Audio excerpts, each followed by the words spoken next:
Na habari ndugu zangu katika imani, na wasalimu kwa jina la Mwenyezi Mungu. Ishara leo naomba tuoneshane kitu kimoja, tukane faida kidogo. Kitu chenyewe ni gunzi. Ili hapa gunzi la mwingi kama unavyoona hili la kokota. Mimi nimeliokota tulikiwa chini.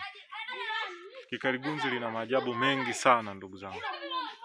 Mojawapo ili gunzi ukilichukua na ukaliunguza moto ikawa jeusi la kuokota. Baada ya kupata unga mweusi ule, ukahitaji kuficha kivuli chako, wabaya wasikuchezee, watu washenzi wasikusumbue. Hili hapa unasaga, hili linakuwa jeusi, unakwenda kuokota mkaa wa jalalani, na maanisha mkaa ambao upo katika jalala. Chukua hapo, changanya na wenyewe, saga kwa pamoja. Chukua kivuli chako. Baada ya hapo, kata kucha kidogo za miguuni zote kidogo kidogo, na mikononi zote. Tema na mate yako, changanya kwenye lile gunzi, huu unga wa gunzi pamoja na mkaa. Funga katika kitambaa cheusi. Weka kwenye pochi yako au popote unapoona wewe panafaa. Weka kama ni kwenye begi lako.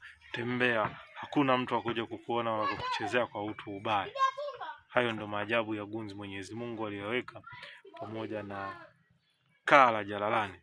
Lakini pia kaa hilo la jalalani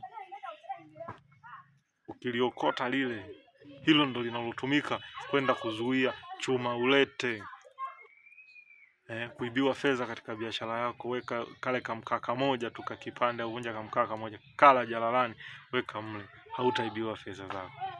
Inshallah, naomba tutosheke kwa hilo. Mimi ni Chief Hamisi. Tumshukuru Mwenyezi Mungu. Tuendelee na mapambano ya ujenzi wa taifa. Asanteni.